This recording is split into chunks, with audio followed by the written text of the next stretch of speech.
ইউরোপের অন্যান্য দেশের তুলনায় সুইডেনের ভিসা অ্যাপ্লিকেশন করাটা কিছুটা সহজ এবং এটা খুব সহজেই নিজে নিজে করা যায়। তো কেন আমি সহজ বলছি তার কিছু কারণ আছে। সুইডেনে ভিসা অ্যাপ্লিকেশনের জন্য কিছু ডকুমেন্টের প্রয়োজন হয় না, যেগুলো নিয়ে আপনারা অনেক কোশ্চিন করেছেন, অনেক গ্রুপে দেখলাম বা আমাকেও অনেকে কোশ্চিন করেছেন। তো চলেন আমরা ক্লিয়ার করি কি কি ডকুমেন্ট সুইডেনে ভিসা অ্যাপ্লিকেশনের সময় লাগবে না। প্রথমটা হচ্ছে আপনার ব্যাংক স্টেটমেন্ট যেটা দেখাচ্ছেন, সেই ব্যাংক স্টেটমেন্টের ক্ষেত্রে সোর্স অফ ফান্ড, টাকাটা কোথায় থেকে আসলো, এই ধরনের কোনো ডকুমেন্ট সুইডেনে দরকার হয় না। তার মানে আপনি হচ্ছে সেটা কোনো প্রপার্টি বিক্রি করা টাকা হলো বা আপনি সেভিংস করে রেখেছেন, এই ক্লারিফিকেশনটা কোথাও আপনার দিতে হবে না। সেকেন্ড ডকুমেন্ট হচ্ছে আপনার পুলিশ ক্লিয়ারেন্স বা পুলিশ ভেরিফিকেশন বা পুলিশ ক্লিয়ারেন্সের কোনো ডকুমেন্ট দরকার হয় না। অন্যান্য অনেক দেশের ক্ষেত্রে দেখা যায় যে পুলিশ ডিপার্টমেন্ট থেকে একটা ক্লিয়ারেন্স নিতে হয় এবং স্বরাষ্ট্র মন্ত্রণালয় থেকে সেগুলো আবার ক্লিয়ারেন্স নিতে হয়, যেটা সুইডেনের ভিসা অ্যাপ্লিকেশনের জন্য দরকার হয় না। থার্ড ডকুমেন্ট হচ্ছে আপনার যেই এডুকেশনাল ব্যাকগ্রাউন্ড আছে, এডুকেশনাল সার্টিফিকেট আছে, সেই সার্টিফিকেটগুলো কোথাও থেকে শিক্ষা মন্ত্রণালয় বা অন্য কারো কাছ থেকে কোথাও অ্যাটেস্টেড করে নিতে হয় না, যেটা অনেক সহজ করে তোলে সুইডেনের ভিসা অ্যাপ্লিকেশনটা।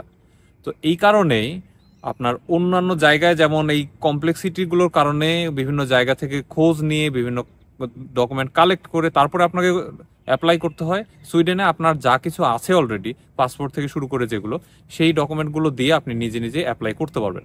আরেকটা কথা, যারা ম্যারিড এবং ম্যারেজ সার্টিফিকেট নিয়ে যারা একটু কনফিউশনে আছেন, তাদের ক্ষেত্রে হচ্ছে বলি, আপনি যখন ম্যারেজ সার্টিফিকেটটা আপনার কোর্ট থেকে একটা নোটারি করে নিতে হয়, যেমনটা আমি নিয়েছিলাম। এছাড়াও কাবিন নামা দেয় একটা। তা আমাদের ক্ষেত্রে, আমার ক্ষেত্রে যেটা হয়েছিল, আবার কাবিন নামাটা ওইটা অরিজিনাল ম্যারেজ সার্টিফিকেট হিসেবে তারা কাউন্ট করে এবং তারা পরে আপলোড করতে বলে। তো আপনার ভিসা অ্যাপ্লিকেশনের এই প্রসেসে পরে যদি কোনো ডকুমেন্ট দরকার হয়, আপনি যে মেইল অ্যাড্রেসটা ইউজ করবেন সেখানে কিন্তু খোঁজ রাখতে হবে, মানে আপনার চোখ রাখতে হবে, এবং সেই মেইল অ্যাড্রেসে তারা কিন্তু অন্য কোনো ডকুমেন্ট আবার চাইতে পারে। চাইলে তখন এই ধরনের ম্যারেজ সার্টিফিকেট বা আপনার অন্য কোনো ডকুমেন্ট প্রোভাইড করতে হবে তাদেরকে, যেন তারা খুব সহজেই দ্রুত ডিসিশনটা নিতে পারে। তো চলেন আমরা কম্পিউটার স্ক্রিন শেয়ার করি এবং স্ক্রিন শেয়ার করে দেখাই যে আপনি ভিসা অ্যাপ্লিকেশনটা নিজে নিজে কিভাবে শুরু থেকে শেষ পর্যন্ত কারো হেল্প ছাড়া, আপনি কোনো কনফিউশন ছাড়া অ্যাপ্লাই করে তারপরে রেসিডেন্স পারমিট পেলে আপনি সুইডেনে আসবেন। সুইডেনে ভিসা অ্যাপ্লিকেশনের জন্য আপনাকে প্রথমেই যে ওয়েবসাইটে ভিজিট করতে হবে সেটা হচ্ছে migrationverket.se। এটাই সুইডেনে ভিসা অ্যাপ্লিকেশনের একমাত্র অফিসিয়াল ওয়েবসাইট, আপনাকে আর অন্য কোথাও যেতে হবে না। আপনি এখানে লগ ইন করার পরে, এখানে আসার পরে প্রথমে আপনাকে হচ্ছে ইউ ওয়ান্ট টু অ্যাপ্লাই, এখানে ক্লিক করতে হবে। আমি একটু ফাস্ট বলে যাব যেন আপনার অনেক বেশি টাইম স্পেন্ড না হয়, এবং আমি আশা করছি সবই আপনি পারবেন। কোথাও কোনো স্টেপে কনফিউশন হলে যেন এখান থেকে দেখে নিতে পারেন। এরপরে আপনাকে হচ্ছে স্টাডিতে ক্লিক করতে হবে, এবং স্টাডি অপশনের পরে এখানে আসবে হচ্ছে under graduate or advanced studies, এখানে আপনি হচ্ছে ক্লিক করবেন।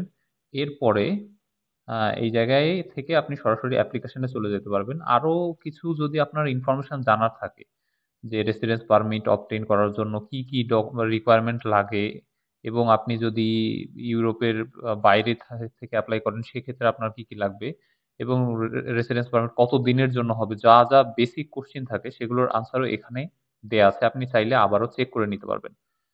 এরপরে আপনাকে হচ্ছে অ্যাপ্লাই ক্লিক করবেন। অ্যাপ্লাই ক্লিক করলে চলে যাবে হচ্ছে টু দ্য ই সার্ভিস। এইখানে ক্লিক করলে আপনার নতুন একটা উইন্ডোতে এটা ওপেন হবে। এখন এখানে আপনার কয়েকটা অপশন আছে। অপশনের মধ্যে ইউজার নেম এবং পাসওয়ার্ড, যেহেতু আপনার মোবাইল ব্যাংক আইডি বা ব্যাংক আইডি কোনোটাই এখনো হয়নি, সো আপনাকে হচ্ছে ইউজার নেম এবং পাসওয়ার্ডে ক্লিক করতে হবে। সেক্ষেত্রে আপনার যেটা হবে, যে আপনি যদি নতুন ইউজার হন, যেহেতু আপনি একজন নতুন ইউজার, সেক্ষেত্রে ক্রিয়েট নিউ অ্যাকাউন্ট এই অপশনে ক্লিক করতে হবে। ক্রিয়েট নিউ অ্যাকাউন্ট অপশনে আপনি যখন ক্লিক করবেন তখন আপনার একটা ইমেইল এবং পাসওয়ার্ড দিয়ে তারপরে আপনাকে অ্যাপ্লিকেশন এখানে একটা নতুন অ্যাকাউন্ট ওপেন করতে হবে, যে অ্যাকাউন্টে লগ ইন করে আপনি পরবর্তী প্রসেসটা কমপ্লিট করবেন। তো আমার যেহেতু আগে থেকে অ্যাকাউন্ট করা আছে, আমি এই নতুনভাবে অ্যাকাউন্টটা ক্রিয়েট করলাম না, আমি আমার অ্যাকাউন্টে লগ ইন করে তারপরে বাকি স্টেপ আপনাদেরকে দেখাচ্ছি। এখানে মাঝে মাঝে আমাদেরকে ইংলিশ করে নিতে হবে। এখন আপনি যেটা করবেন, আপনার ইউজার নেম এবং পাসওয়ার্ড দিয়ে লগ ইন করার পরে আপনার কাছে এই টাইপের কিছু একটা উইন্ডো আসবে, যে এখানে আপনি হচ্ছে টাইপ অফ অ্যাপ্লিকেশন কোনটার জন্য অ্যাপ্লাই করতে চান, এক্সটেনশন অফ পারমিট অথবা ফার্স্ট পারমিট। আপনি যেহেতু প্রথমবার আসছেন সেক্ষেত্রে ফার্স্ট পারমিটে ক্লিক করে নেক্সট অপশনে যেতে হবে। এখন এই অ্যাপ্লিকেশনের জন্য যেই কাজগুলো করতে হবে সেগুলো আমি একটা হাইপোথেটিক্যাল আইডেন্টিটি ক্রিয়েট করে বা সেইটা অনুযায়ী কোনো একটা নাম ধরে নিয়ে সেগুলো অনুযায়ী আপনাদেরকে দেখাই যে আপনারটার ক্ষেত্রে আপনি হচ্ছে কিভাবে করবেন। কান্ট্রি অফ বার্থ এগুলো সবকিছু আপনারা হচ্ছে ভালো মতো দেখে সিলেক্ট করবেন, এগুলো উল্টাপাল্টা হলে মুশকিল। আশা করবো যে একটু থেমে ঠান্ডা মাথায় সময় নিয়ে এই কাজগুলো করবেন যেন কোথাও কোনো ভুল না হয়। আদার সিটিজেনশিপ, আপনার অন্য কোনো যদি সিটিজেনশিপ থেকে থাকে বা ডুয়াল সিটিজেনশিপ, সেক্ষেত্রে এটা অপশনটা আপনার জন্য, অথবা আপনি স্কিপ করবেন। সুইডিশ পার্সোনাল আইডেন্টিটি নাম্বার, এটা আপনার নাই, কারণ হচ্ছে আপনি এখনো সুইডেনে আসেননি। ম্যারিটাল স্ট্যাটাস, সিঙ্গেল হলে সিঙ্গেল, ম্যারিড হলে ম্যারিড, বা আরো কিছু অপশন আছে, সেগুলো যদি আপনার জন্য অ্যাপ্লিকেবল মনে হয় সেগুলো আপনি হচ্ছে এখান থেকে বেছে দিতে পারবেন। আমরা নেক্সট অপশনে চলে যাই। এই স্টেপে এসে আপনাকে হচ্ছে আপনার বেসিক ইনফরমেশন গুলো পূরণ করতে হবে। আপনার কেয়ার অফ, যেটা অপশনাল, বাবার নাম আপনি চাইলে দিয়ে দিতে পারেন। আপনার অ্যাড্রেসটা ভালো মতো দিবেন, অ্যাড্রেস, পোস্টাল কোড, এগুলো সবকিছুই। আপনার এখানে গুরুত্বপূর্ণ একটা বিষয় হচ্ছে আপনি আপনার ন্যাশনাল আইডি কার্ডও ভুলে গেলেও চলবে, বাট যা কিছুই দিবেন এখানে সবকিছু পাসপোর্ট অনুযায়ী হতে হবে। কারণ আপনার কিন্তু ন্যাশনাল আইডি কার্ড বাইরে আসার ক্ষেত্রে আর কোথাও চেক করবে না বা আর কোথাও ব্যবহৃত হবে না। যেটা ব্যবহৃত হবে সেটা হচ্ছে আপনার পাসপোর্ট। তো আপনি আপনার এই অ্যাড্রেস, তারপরে পোস্টাল কোড, সিটি, কান্ট্রি যা কিছু আছে এক্স্যাক্টলি পাসপোর্টে যেভাবে আছে সেটা আপনি সেইভাবেই পূরণ করবেন। এখানে একটা টেলিফোন নাম্বারও দিয়ে দিবেন, যারা আপনার ফোন নাম্বার, নাম্বার অপশনাল যদিও, বাট আপনি যেখানে দেয়া পসিবল দিতে থাকবেন।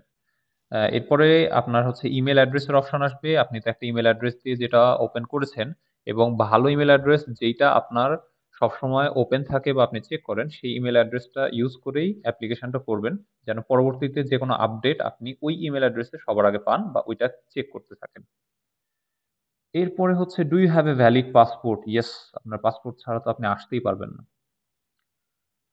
Type of document, national passport. আচ্ছা, এখন এখানে আপনার হচ্ছে পাসপোর্ট নাম্বার, হ্যাঁ, পাসপোর্ট নাম্বার দিতে হবে। আহ, আপনার কোথায় থেকে এটা পাসপোর্ট ইস্যু হয়েছে, বাংলাদেশ।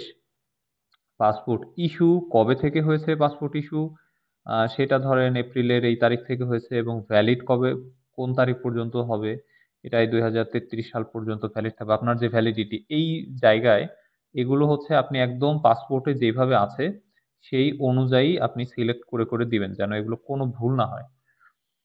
তো দেওয়ার পরে এখন আপনার হচ্ছে, আমি নেক্সটে যাই দেখি অ্যালাউ করে কিনা। হ্যাঁ, কিন্তু এখানে আপনি পাসপোর্টের একটা কপি, যেটা পিডিএফ করে রাখা দরকার, সেই কপিটা আমি কিন্তু প্রিভিয়াস স্টেজে আপলোড করিনি, আপনারা অবশ্যই আপলোড করবেন পাসপোর্টের কপিটা।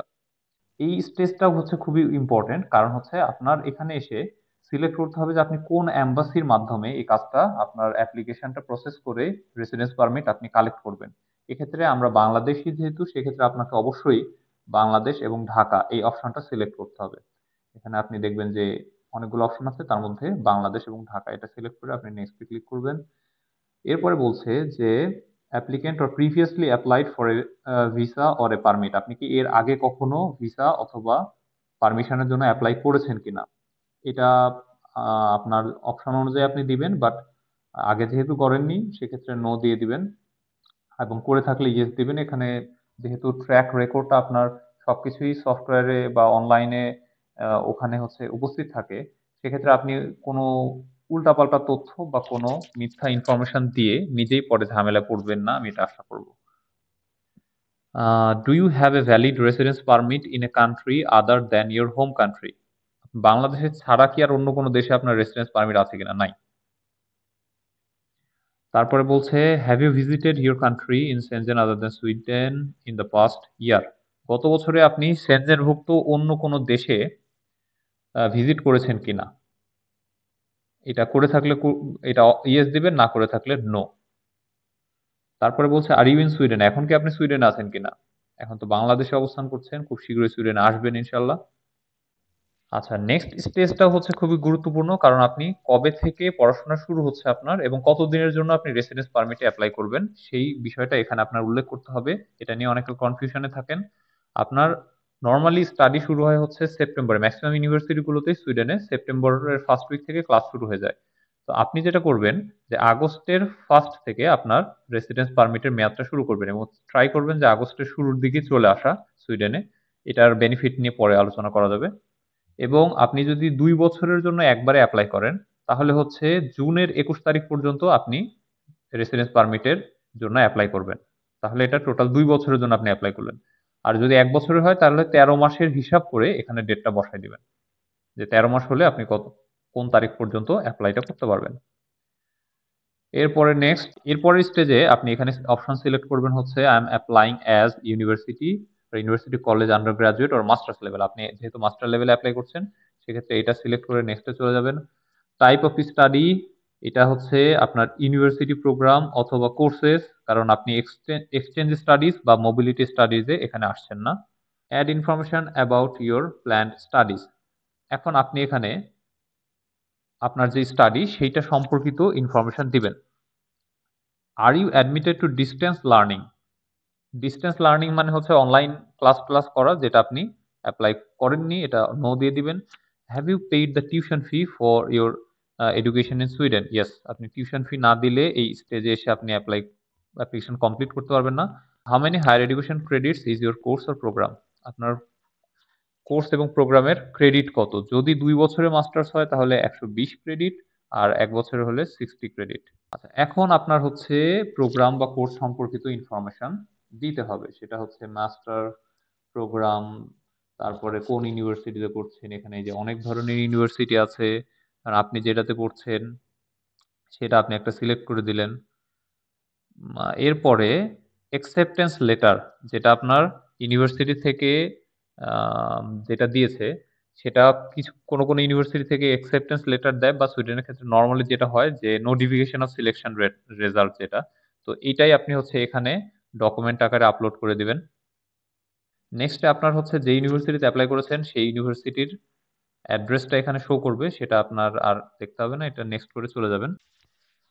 এই স্টেজে এসে আপনাকে হচ্ছে লিখতে হবে যে আপনি কেন সুইডেনে পড়াশোনা করতে যাচ্ছেন। তো আপনার স্টেটমেন্ট অফ পারপাস বা মোটিভেশন লেটার যেটা আপনি অলরেডি ইউনিভার্সিটিতে সাবমিট করেছেন, সেই আলোকে এখানেও আবার লিখবেন যে সুইডেনে পড়তে কেন আসতে চাচ্ছেন, সুইডেনে পড়াশোনা করে আপনার কি কি স্কিল আপনি ডেভেলপ করবেন বা শিখবেন, বা সেটা আপনার দেশে ব্যাক করে আপনার দেশের জন্য কিভাবে কাজে লাগাবেন, বা আপনার ক্যারিয়ারের জন্য কিভাবে সেটা আরো বেশি হেল্পফুল হবে। আমি জাস্ট র্যান্ডম কিছু একটা লিখে দিলাম এই স্টেজটা নেক্সটে আপনাদেরকে দেখানোর জন্য। Enter your current employment or current studies, আপনার বর্তমানে যদি কোনো জবের মধ্যে থাকেন অথবা আপনি যদি পড়াশোনার মধ্যে থাকেন সেটা এখানে উল্লেখ করবেন। আই অ্যাম আনএমপ্লয়েড, আমি লিখে দিলাম। আপনারা যদি এমপ্লয়মেন্ট কোনো কিছু থাকে সেটা হচ্ছে আপনি অ্যাড করবেন। পরে আসবে হচ্ছে আপনার প্রিভিয়াস এডুকেশন। তো প্রিভিয়াস এডুকেশনের ক্ষেত্রে আপনি এখানে এসে আপনার এইচএসসি, এসএসসি এবং অনার্স, বা যদি আগে মাস্টার্স করে থাকেন সেগুলো আপনি হচ্ছে একটা একটা করে অ্যাড করবেন। এখানে অ্যাড অপশনে গেলে আপনার স্কুল এবং কোন ধরনের এডুকেশন এবং সেটা কবে শেষ হয়েছে এটা আপনি লিখে এখানে সেভ করলে এই যে এরকম, যেমন রাজশাহী এইচএসসি এটা অ্যাড হয়ে গেল। এভাবে আপনি অ্যাড করে নিতে পারবেন। আপনার যদি কোনো, এটা অপশনাল, যে যদি কোনো ওয়ার্ক এক্সপেরিয়েন্স থাকে সেটা আপনি অ্যাড করবেন। নেক্সট হচ্ছে ডু ইউ হ্যাভ স্কলারশিপ, আপনার কোনো স্কলারশিপ আছে কিনা সেটা এখানে উল্লেখ করতে হবে। যদি থাকে তাহলে ইয়েস দিবেন, না থাকলে নো।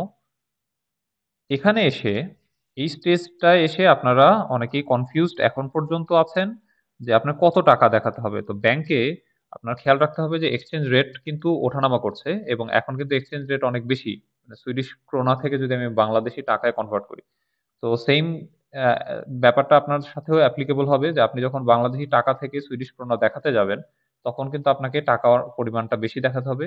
তো এইটা হারে ক্যালকুলেট করে যে আপনি প্রতি মাসে স্টুডেন্ট হিসেবে যত দিনের জন্য এপ্লাই করছেন, 13 মাসের জন্য ভিসা এপ্লাই করলে এটার সাথে 13 দিয়ে গুণ দিয়ে তারপরে আবার বাংলাদেশী টাকায় ক্যালকুলেশন করে, যেটা আমি আগে ব্যাংক স্টেটমেন্ট ভিডিওতে বলেছি, সেটা আপনি দেখাবেন। আর যদি হচ্ছে সে অনুযায়ী দেখানোর পরে আপনার এখানে টোটাল কত অ্যামাউন্ট ব্যাংক অ্যাকাউন্টে আপনার আছে সেটা এখানে বাংলা টাকায় লিখে বিডিটি অপশনটা সিলেক্ট করে নেক্সট বাটনে ক্লিক করতে হবে। এবং এখানে আপনার হচ্ছে আপলোড ফাইল আপলোড করে, এবং এখানে এসে আপনাকে ওই ডকুমেন্টটার ফাইল আপলোড করতে হবে, যে আপনি যে হচ্ছে ফাইন্যান্সিয়াল অ্যাসেট যে দেখালেন সেটার জন্য ফাইল আপলোড করতে হবে। তো এখানে আমি ফাইলটা আপলোড করিনি, দেখি নেক্সট অপশনে যায় কিনা। হ্যাঁ, আর ইউনিভার্সিটি আপনার হচ্ছে খাবারের ব্যবস্থা করবে কিনা বা সেটার জন্য রেসপন্সিবল থাকবে কিনা। তো এখানে অবশ্যই নো, আপনার নিজেকেই এগুলো ব্যবস্থা করতে হবে। তারপরে আপনার অ্যাকোমোডেশনের ব্যবস্থা করবে কিনা, যে আপনার থাকার ব্যবস্থা করবে কিনা, সেটাও ইউনিভার্সিটি করবে না। এরপরে আসবে হচ্ছে কো অ্যাপ্লিক্যান্ট।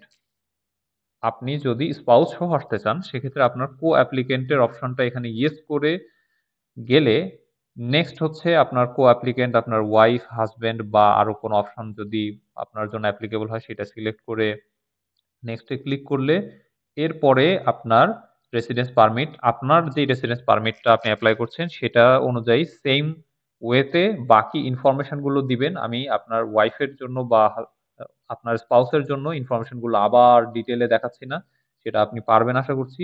এগুলো সবকিছু কমপ্লিট করে দেন আপনি হচ্ছে নেক্সটে তখন এপ্লাই করলে তারপরে আপনার যদি বেবি থাকে বেবির জন্য সেম ইনফরমেশন গুলো জাস্ট আপলোড করে কিছু রিকোয়ার্ড ডকুমেন্ট দিয়ে দিলে খুবই ইজিলি আপনি এই প্রসেসটা চলে যেতে পারবেন। আমি আপাতত নো দিচ্ছি, কো অ্যাপ্লিকেন্ট, চিলড্রেন এগুলো নাই। এরপরে আদার ইনফরমেশন যদি কোনো কিছু দিতে চান সেগুলো দিবেন, যদি মনে হয় যে না দিবেন না তাহলে দরকার নাই। এরপরে আপনি এবার ঠান্ডা মাথায় আপনি যে এতক্ষণ যেটা পূরণ করলেন, এই পূরণ করার পরে একটু ব্রেক নিবেন। সেটা আপনার চা কফি খাওয়ার অভ্যাস থাকলে একটু চা কফি খেয়ে আসবেন। ব্রেক নিয়ে দেন আপনি হচ্ছে ৫ মিনিট বা ১০ মিনিটের ব্রেক নিয়ে এসে আপনি টোটাল ইনফরমেশন গুলো পড়বেন। পড়ে অথবা এই ড্রাফটটা পিডিএফ আকারে আপনি সেভ করে নিয়ে আবার পড়বেন যে কোথাও কোনো ইনফরমেশন ভুল হলো কিনা। যদি আশেপাশে কেউ থাকে তাকে দিয়েও একবার দেখাতে পারেন। আপনারা যদি স্পাউস সহ আসে স্পাউসকে দিয়ে একবার চেক করায় নিলেন যে আপনি টোটাল ইনফরমেশনটা কিভাবে পূরণ করলেন, সেখানে কোনো ভুল আছে কিনা। তারপরে যদি আপনার মনে হয় যে হ্যাঁ, সবকিছু ঠিক আছে, আপনার ইনফরমেশন, আপনার স্পাউসের ইনফরমেশন এবং বাচ্চা থাকলে বাচ্চার ইনফরমেশন, দেন আপনি বিসমিল্লাহ বলে সাবমিট করে দিবেন। বাকিটা পরে দেখা যাবে যে কি হচ্ছে। এরপরে তো সাবমিট করলে তারপরে আপনার কাজ হলো ওয়েট করা। মাইগ্রেশন ভার্কেট থেকে আপনার যেই মেইল অ্যাড্রেস ইউজ করেছেন সেখানে সেই মেইল অ্যাড্রেসে আপনার ওরা মেইল করে দিবে। কোনো ইনফরমেশন লাগলে সেটাও বলবে, না হলে আপনার ডিসিশন জানিয়ে দিবে। তারপরে ইন্টারভিউ এর জন্য কল করলে ইন্টারভিউ দিতে হবে অথবা পাসপোর্ট চেকিং, যে আপনি পাসপোর্ট চেক করে দেন রেসিডেন্স পারমিট পেয়ে সুইডেনে চলে আসবেন। তো এই ছিল হচ্ছে আপনাদের অ্যাপ্লিকেশন প্রসেস। আশা করছি সবকিছুই টাচ করেছি একটু ফাস্ট। আপনার তারপরে যদি কোনো কনফিউশন থাকে আমাকে কমেন্টে জানাতে পারেন। আমি পরবর্তীতে ট্রাই করব আমার সময় অনুযায়ী আপনার কমেন্টগুলো রিপ্লাই দেয়া। দেখা হচ্ছে নেক্সট ভিডিওতে। Thank you everyone.